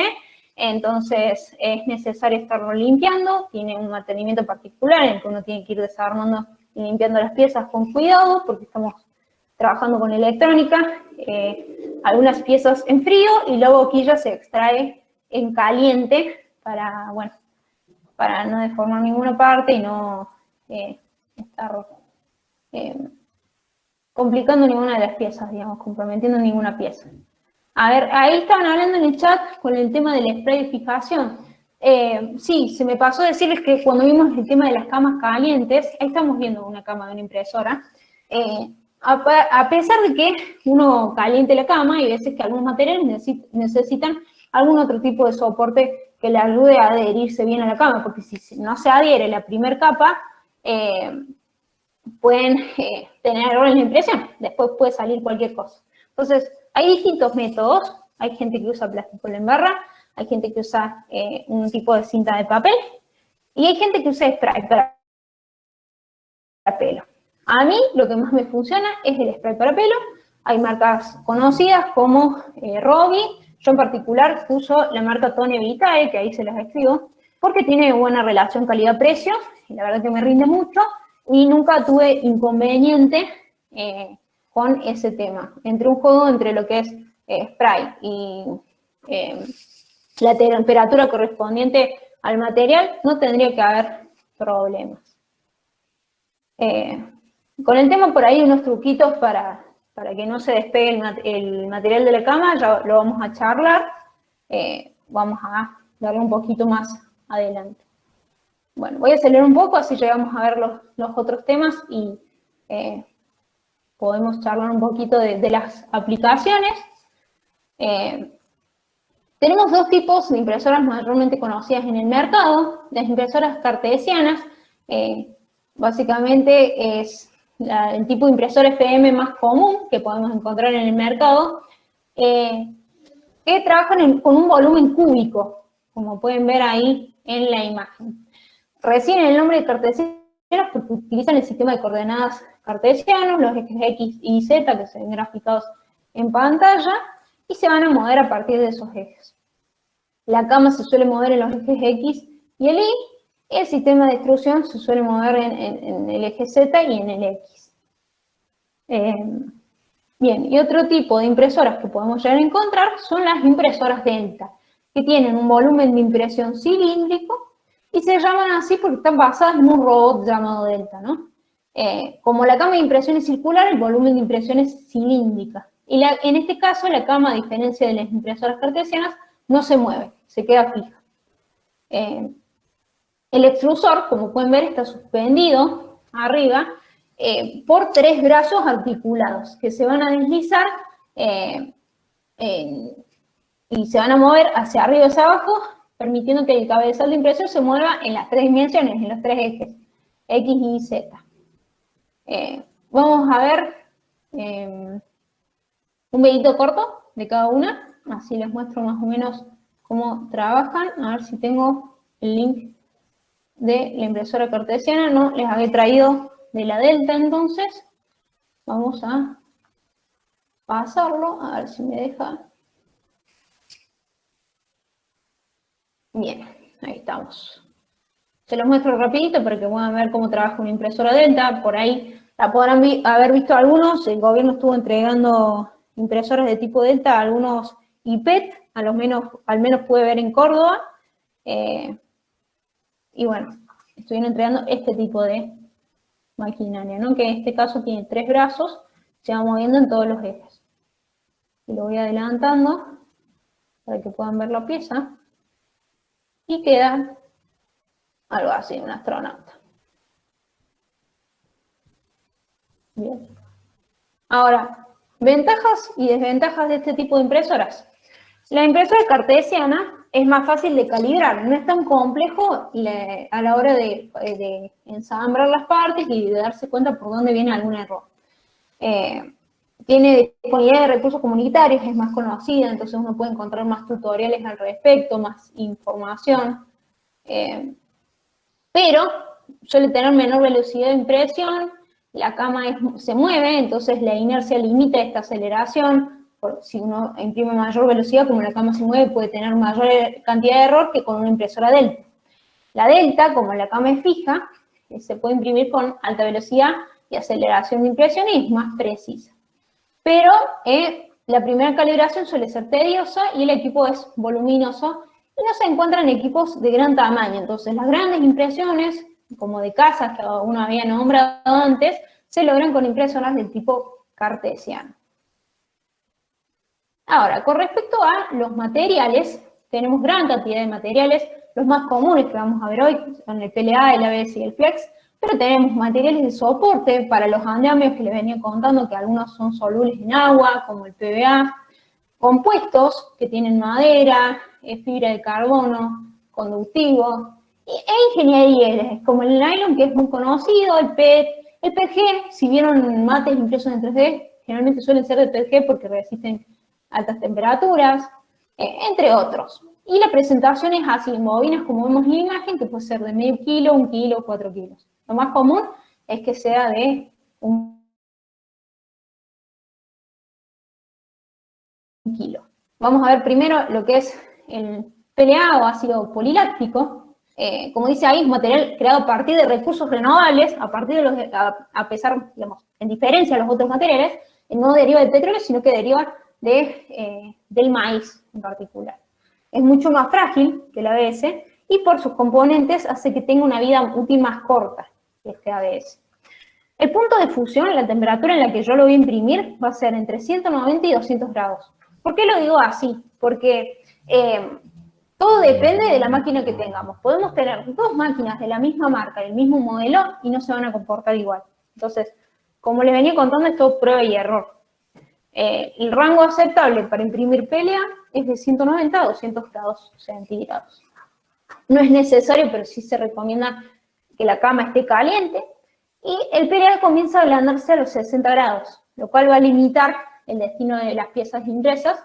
Y también absorbe la humedad ambiente, así que hay que tener cuidado al momento de mantener este tipo de materiales. Al contrario de la ABS, el PLA se ataca más frecuentemente con la boquilla, y la razón es que, bueno, es como más pegajoso y tiende a expandirse con el tiempo. Se suele usar algún tipo de postprocesado en los productos, como el que se ve en la pantalla. No se recomienda lijarlo porque se nota fácilmente. Si quisiéramos usar un químico, antes se usaba cloroformo, pero bueno, medio complicado estar trabajando con cloroformo. Así que se puede emplear acetona, dejarlo varias horas sumergido en acetona y pasando algún trapo para ir quitando las líneas de impresión. O, bueno, si no, la otra forma es térmico, porque el PLA se derrite fácilmente. ¿Cuándo usar este material? Tiene múltiples usos. Es un bioplástico que se puede ser reciclado, compostado, se usa para cajas, regalos, modelos, prototipos, y se puede usar para exteriores porque la biodegradación requiere un proceso de calor y no es soluble en agua. ¿Cuándo no usarlo? Si vamos a usar la pieza impresa en un lugar caliente a 60 grados centígrados o más, tenemos que evitar el PLA. Por otro lado, es más frágil, entonces no es recomendable para mangos de herramientas, por ejemplo, o para elementos con objetos pequeños o que van a recibir golpes o caídas. Ahora, por otro lado, tenemos el ABS o acitonitrilo butadieno estireno, que este sí ya es un termoplástico que deriva del petróleo. Se puede mecanizar, pulir, lijar, limar, agujerear, pintar, no hay problema, es un postprocesado un poco más fácil, el acabado sigue siendo bueno. Tiene una extremada resistencia y pequeña flexibilidad, entonces tiene muchas aplicaciones industriales. El punto de fusión, temperatura recomendada para imprimir ABS, entre 230 grados y 245 grados. Para una impresión es necesario del uso de una cama caliente, en este caso sí o sí tiene que estar caliente la cama, y el extrusor se coloca entonces a 200 grados y la cama a unos 100 grados. Para su uso tenemos que ventilar el área porque en el caso del PLA lo único que va a emitir es un olor medio dulce, así como de caramelo, pero no pasa nada. En cambio, en el caso del ABS se emiten gases tóxicos. Entonces, la idea es no tener corrientadas de aire, pero tener una ventanita cerca o un ambiente que esté completamente cerrado, porque no está bueno. Y hay que tener cuidado con la temperatura del ambiente y las corrientes de aire, porque el ABS tiene la particularidad de que cuando se enfría de golpe, tiende a contraerse. ese material. Entonces va perdiendo vida útil y ahí aparecen los errores de impresión 3D. Por eso, corrientes de aire no, y cuidarlo de la temperatura ambiente. Con respecto a altas temperaturas, recién comienza a ablandarse a los 105 grados centígrados. El postprocesado dijimos que mecanizado de todo tipo, lijado, pulido, perforado y químico, se remoja en acetona para quitar las líneas o algún defecto de impresión. Bien, ¿cuándo usarlo y cuándo no?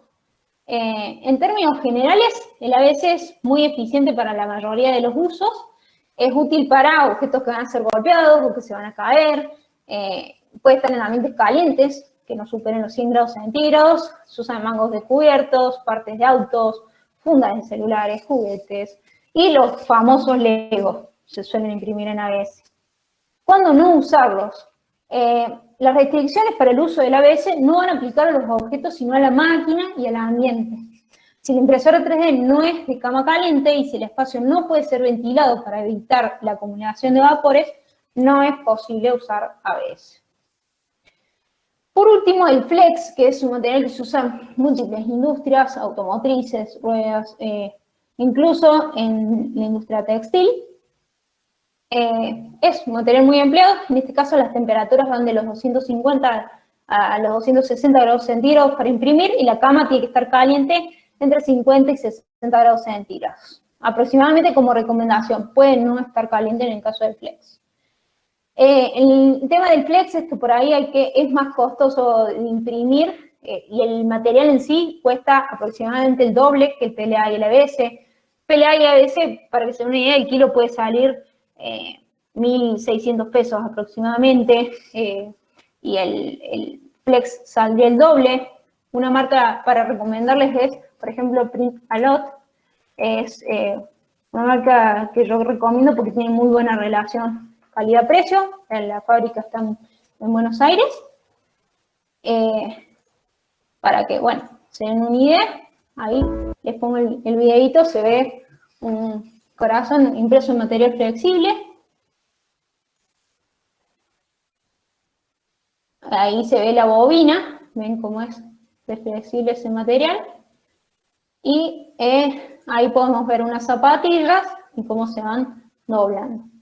Ahora, pensando un poco en el tema de las impresoras cerradas versus las impresoras abiertas, y ya vamos terminando, no se preocupen, queda un poquitito por ver antes del recreo. El caso es que en los materiales que nosotros usemos no solo va a influir la impresión, la temperatura del extrusor y la temperatura de la cama, sino que la temperatura que rodea la impresora también afecta. Habéis visto que los materiales se comportan de distintas formas. Entonces, en una impresora 3D cerrada, la temperatura se puede mantener, se puede controlar, y de esta forma podemos realizar piezas grandes con materiales como el ABS sin tener ningún problema de impresión. Pero bueno, las impresoras abiertas son más livianas para su transporte y suelen ser más baratas. Eso sería más o menos los pros y los contras, digamos. Por el tipo de impresoras FDM estamos hablando, ¿no? Ahora bien, el flujo de datos en la impresión 3D. ¿Cómo hacemos para partir desde una idea hasta poder materializarla? Nosotros, en fabricación digital, habíamos dicho que necesitamos un diseño asistido por computadora. Para eso vamos a emplear softwares gratuitos o pagos, como por ejemplo Tinkercad, que vamos a usar hoy. Una vez que tenemos ese diseño, ese archivo, vamos a generar un código G, que es el lenguaje que entiende la máquina. Para eso, cargamos el modelo en un software que se le dice un laminador, un slicer, en el cual vamos a colocar los parámetros de la impresión 3D, con lo que nosotros queremos imprimir, la temperatura, la velocidad, el relleno del material, otras cosas, y recién ahí se genera el código G que entiende la máquina y se manda a la impresora. A partir de la impresora 3D se fabrica. Bien, entonces para que veamos un poco el proceso, partimos de un archivo CAD, que lo podemos descargar de alguna página, gracias a que es de código abierto. Luego pasamos a un código G, lo mandamos, el código G se genera en un slicer o laminador, como se ve en el ejemplo del programita Simplify 3D, y obtenemos el producto final a partir de la impresora. Ahora, Pensando en el diseño ya listo, nos imaginemos que entramos a Tinkercad y ya aprendimos cómo usarlo y obtuvimos el modelo final. ¿Qué hacemos una vez que tenemos ese modelo 3D listo en el programa de diseño 3D? Vamos a tener que exportarlo, como se ve en la pantalla, y obtener un archivo de formato .stl, como se ve ahí. Hay dos formatos que son utilizados en la impresión 3D. El STL es más sencillo porque no contiene información de color ni texturas. Por ahí piensen que el color y la textura se lo va a dar el mismo filamento que nosotros elijamos. Sí, por ahí no hace falta esa información en el STL. Y el OBJ tiene más información. El más común para usar es el STL. Y una vez que tengamos ese STL, lo vamos a cargar en un programa de slicer o de laminado para determinar los parámetros de impresión. Entonces, vamos a dar un ejemplo rapidito. Para la construcción de un objeto, cuando ya tenemos el modelo listo, el modelo 3D, el objeto se tiene que subdividir en capas, en rodajas, es lo que se denomina como información de capa. Entonces, imaginemos que tenemos una naranja y le vamos dando cortes paralelos y cada corte tiene una altura de 10 milímetros. Si la naranja tiene un alto de 10 centímetros, y vamos haciendo cortes a 10 milímetros, vamos a tener 100 rodajas en total. Y la unión de esas 100 rodajas me forma el objeto completo. Entonces, este proceso de determinar los parámetros de impresión y la información de cada una de las capas es lo que se llama en impresión 3D como slicing. Y permite preparar el archivo tridimensional, SSTL, para ser enviado a la impresora 3D en forma de código G. Entonces, para eso van a haber distintos paquetes de software que me van a permitir llegar ahí. Tenemos, por ejemplo, Cura, que es uno de los más conocidos, tiene la versión gratuita y es desarrollada por Ultimaker, una empresa que ya les había comentado. Tenemos también Slicer, Simplify 3D, que en este caso es pago. Y con respecto a la información de capa, tenemos algunos conceptos importantes que vamos a repasar rápidamente. La altura de capa. ¿Se acuerdan que les había dicho que dependiendo del grosor de cada capa de impresión vamos a tener mayor o menor calidad en el producto? Una calidad alta tiene una resolución, por ejemplo, de 0,15 milímetros. Entonces, la resolución es la medida del acabado de la superficie de la impresión. Y esto va a estar determinado, como veíamos, de la altura de capa. Eso lo podemos hacer, determinar por software. Entonces podemos ver la diferencia entre una altura de capa de 4 milímetros, que por ahí, cuando hay curvaturas, se ven estos defectos en el camaleón, y en una altura de capa mucho menor, casi ni se ven las líneas. Vamos a tener más tiempo de impresión, pero vamos a tener mayor calidad. También aparecen parámetros como el relleno. Dependiendo del relleno, la forma que nosotros elijamos y qué tan sólido queremos que sea, va a ser la robustez de nuestro producto, siempre dependiendo de lo que queramos hacer, ¿no? Si necesitamos que sea robusto o que sea más frágil. Los soportes, que habíamos dicho que algunas estructuras necesitan de andamios para su impresión, y lo podemos hacer de distintos materiales para retirarlos fácilmente. Estos conceptos que por ahí vi que estaban recomendando en el chat, como la balsa, la falda y el borde, que son distintas alternativas que tenemos para añadir al producto final, que nos permite una buena adherencia de la primera capa con la cama. Habíamos dicho que si la primera capa no se adhiere bien a la cama, se nos estropea la impresión. Entonces, podemos añadir una balsa, que es como toda una plataforma abajo del producto, un borde que es a partir del último borde externo del producto hacia afuera, y si no, la falda, que simplemente es para limpiar el pico, limpiar el nozzle antes de la impresión, porque si yo cambio de un color a otro, por ejemplo, si cambio de negro a blanco, me tengo que asegurar que todo el negro se ha raído y que esté bien limpio el pico, entonces por ahí largo un poco de ese filamento para asegurarme de eso. Y por último, otro parámetro interesante es la retracción, que es cada vez que la impresora tiene que imprimir una cosa que esté alejada una de otra, estira un poco el filamento hacia atrás para que no caiga ningún, por decirlo burdo, ningún chorro de plástico mientras se mueve de un sitio a otro. O sea, vamos a ver la parte más interesante de esta porción teórica. Sé que deben estar un poco cansados, prometo que esto está bastante bueno y me interesa mostrárselos. Dijimos que la impresión 3D tiene una gran cantidad de herramientas, más allá de lo que es FDM, que es lo que estamos viendo, Y para eso les traje unos videitos cortos. Vamos a ver acá, por ejemplo, tenemos lo que es impresión cerámica. ¿Bien? Impresión de cerámica con una impresora que ven es del tipo Delta. Incluso vienen ahora accesorios para impresoras que son de FDM, de plástico. Se le puede añadir ese accesorio para que imprimen pasta. En pasta cerámica. Vamos a ver otro ejemplo.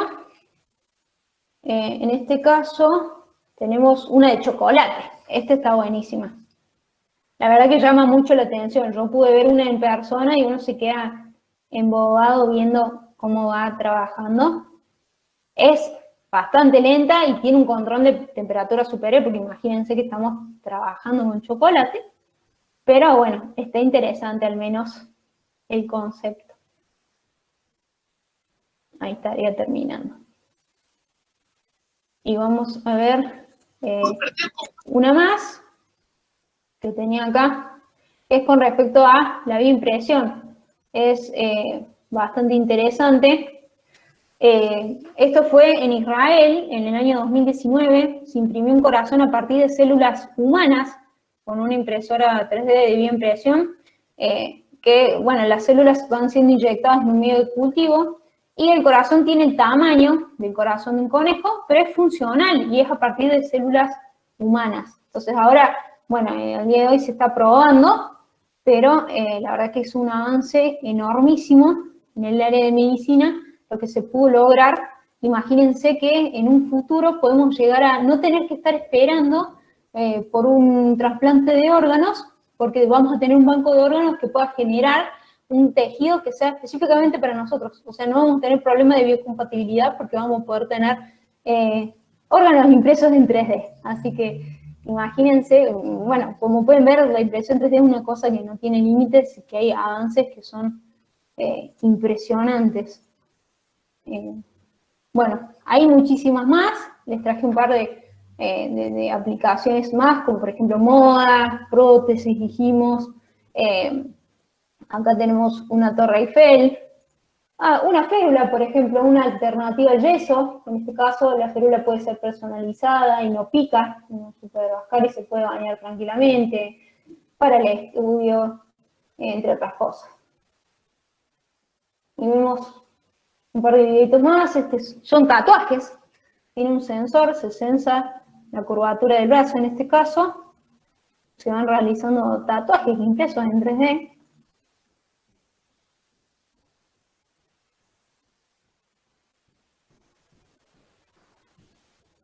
Bueno, la verdad que una genialidad. A ver si alguno se anima a realizarse un tatuaje en 3D. Tenemos autos, partes de autos impresas en 3D. Ahora vemos que entonces las impresiones van mucho más allá de los llaveritos, macetas o tazas que podamos ver.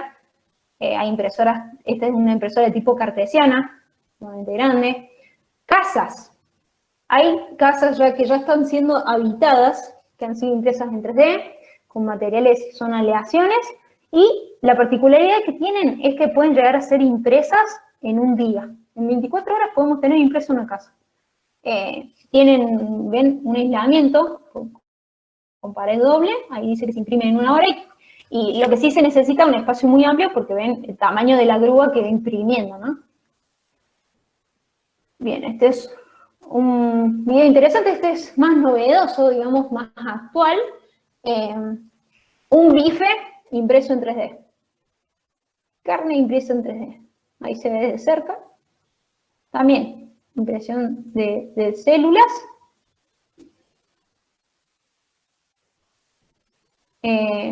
También se hacen productos en base a plantas y se generan este tipo de bifes. Y vamos a pasar a la última. Esta es un alvéolo, un saco alveolar, es decir, un pedacito de pulmón que es funcional. Este fue en el año 2020, y la verdad otro avance enorme en cuanto a la impresión 3D, porque no solo que funciona, ha sido impreso en 3D, sino que lo que ven alrededor, eso que está en rojo, son vasos. Calculen ustedes el diámetro que tienen los vasos, y ahí está circulando sangre, tal cual, y han sido impresos en 3D. Así que bueno, otro avance grandísimo publicado en la revista Science, muy conocida, después si quieren indagar, me interesaba mostrárselos. Y ahora sí, al fin, llegamos a un recreo. Les voy a dar unos 10 minutos, no voy a ser mala, así se pueden despejar un rato, ya estuvimos mucho tiempo charlando. Y cuando vuelvan vamos a estar viendo estos temas que están ahí en la pantalla. Vamos a empezar a discutir un poco el uso de impresión 3D en el aula y nos vamos a meter de lleno en el diseño 3D. Así que se pueden tomar el recreito, así se despejan un rato. Bueno, me preguntaban por lo comentado, el tema de las regulaciones. Depende en qué.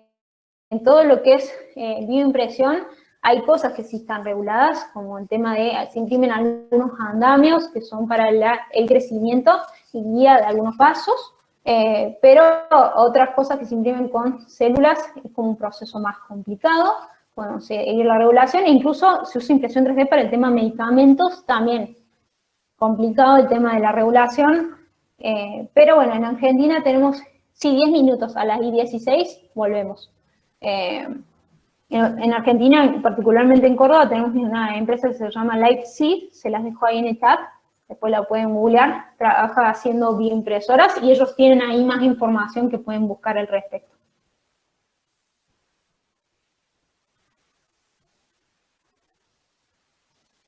Bien, mientras voy aprovechando a contestar alguna duda.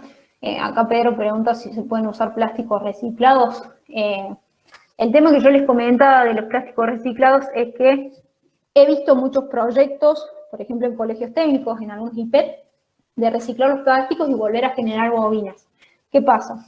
Como uno no tiene una extrusora industrial que genere el filamento, generalmente el filamento que los chicos pueden generar no tiene un diámetro homogéneo a lo largo de todo el filamento. Entonces, ¿qué pasa? Si este filamento de la bobina tiene partes en la que es más ancho y partes en la que es más angosto, eso hace que por ahí se trabe en la impresora y se produzcan errores de impresión 3D. No es lo ideal, sí se puede, hay mucha gente trabajando en eso, pero por el momento no he conocido gente que trabaje con esos materiales y que logre una impresión óptima como es el de las bobinas que uno compra directamente. Pero sí se usan, sí se reciclan los residuos de impresión 3D para generar otro tipo de cosas. Hay otros proyectos que hacen eso.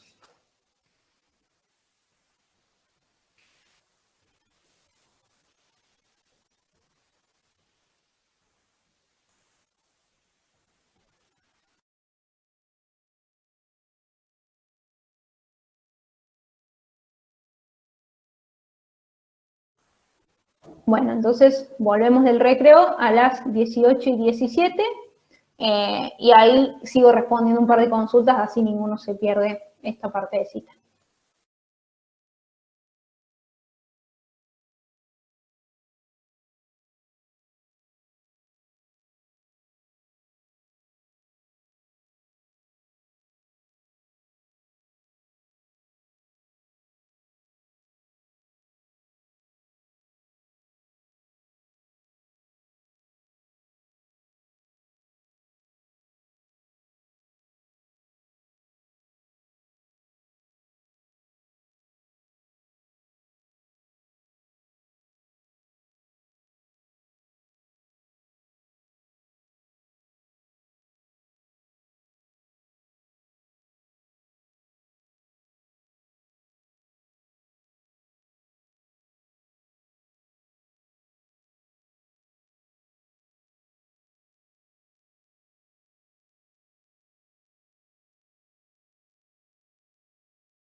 Bueno, vamos volviendo.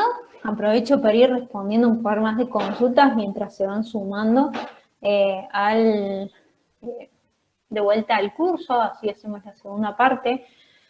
Preguntaban qué impresoras recomendaría y eso depende mucho del uso que le queramos dar. Yo ahí en el chat les dejé un par de marcas y modelos de impresoras que yo considero que tienen buena relación calidad-precio para si es la primera vez que van a tener una impresora 3D.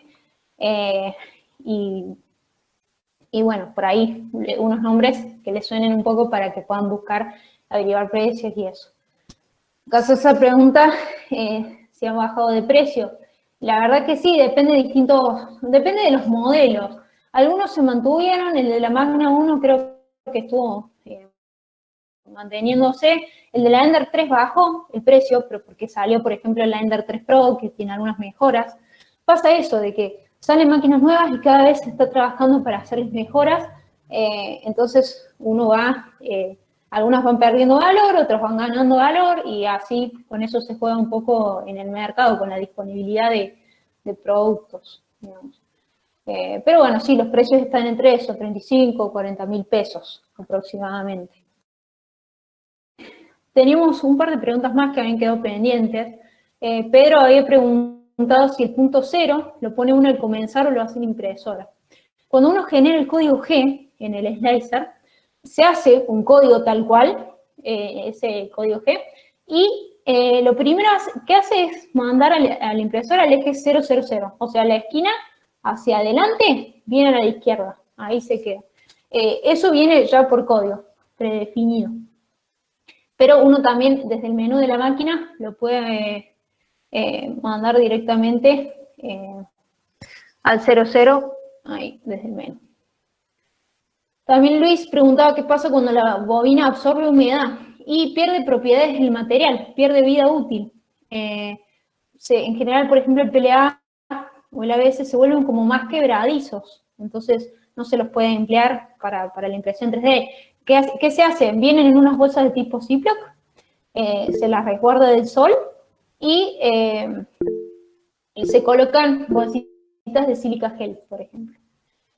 Después, Pedro González pregunta si hay una versión de SolidWorks educativa. La verdad que desconozco si hay una versión de SolidWorks educativa. Sí, bueno, SolidWorks, a los que lo conocen, es de versión paga. Hay un programa que es similar, que se llama OnShape, después se lo buscan, que es online y gratuito y bueno, tiene prestaciones bastante similares para poder emplear. Después, a ver si había alguna otra pregunta. ¿Existe algún software que posibilite hacer ambas funciones, tanto el diseño como el slicing, en uno solo? La verdad es que no conozco algún software que permita hacer todo en uno. Generalmente uno trabaja con software de diseño, como el Solid, como AutoCAD, como otros que vamos a estar viendo, y después tiene que pasarlo a un slicer como el Cura, como Simplify 3D y darle los parámetros aparte. No todo en uno, hasta donde yo conozco. Bien. Bien. Acá Cecilia pregunta, dice, ya tengo una Prusa i3, buenísimo, ¿con qué impresora conviene seguir? ¿Filamento o resina? Y la verdad que eso depende mucho del uso que vos le quieras dar. La resina tiene determinadas propiedades, el material, es fotosensible, pero se logra gran cantidad de detalles. Se usan, por ejemplo, bueno, habíamos dicho odontología, se usa también joyas, como moldes, para obtener joyas con gran cantidad de detalles. En piezas, por ejemplo, de anime, que también son con detalles muy finos. En cambio, por otro lado, lo que es plástico, podemos hacer cosas que son un poco más... con menos grado de detalle, o sea, diferencia las propiedades de lo que es el plástico en sí, de las propiedades de la resina. Ni hablar que hay distintos tipos de plástico y distintos tipos de resina, entonces podemos estar hablando un montón sobre eso. La verdad que te conviene lo que vos elijas dependiendo el uso que le quieras dar a la impresión 3D. Si es un uso meramente hobby o para aprender, y vos ya tenés una de FDM, trabajás con plástico, ahí estaría bueno si podés adquirir una de resina, puede llegar a ser más costosa, Pero está bueno porque aprendes otro método de fabricación. Pero si no, bueno, eso, tenés que tener en cuenta las propiedades que tiene una y otra y hacer esa comparación. Hay páginas como, por ejemplo, 3D Natives, se las dejo escritas en el chat, para que busquen. Tiene algunas páginas como esa, muy conocida, trae noticias nuevas de la impresión 3D, tiene comparadores entre las impresoras, la verdad que están buenas para seguir. Bueno, arranquemos, me parece que ya estamos más o menos todos. Gracias, Viviana, por el mensajito ahí en el chat. Arranquemos a pensar el tema del uso de la impresión 3D en el aula. Bien, mira ahí, Cecilia, me preguntas, impresión de resina. La verdad que no podría recomendarte una marca de un modelo en particular, porque no he usado máquinas de resina, no podría decirte. Lo mejor sería que buscaras en alguna página, como por ejemplo la que pasé recién, esa 3D Natives, ahí va a tener mayor información, o con alguien que haya trabajado con ese tipo de máquinas. Bien, vamos a arrancar entonces con el uso de la impresión 3D en el aula. ¿Por qué usarla dentro del aula, digamos? ¿Qué podría llegar a traer como novedoso una impresora 3D? Por ejemplo, se mejora la participación. ¿Por qué? Porque ese aprendizaje se transforma en una experiencia diferente, interesa más, es algo divertido, los conceptos se transforman en algo tangible. Es común que por ahí los centros que contienen impresoras 3D se usen a un modo de reunión o en grupos para que experimente con la máquina o para realizar una clase práctica en la que los estudiantes puedan debatir y aportar ideas.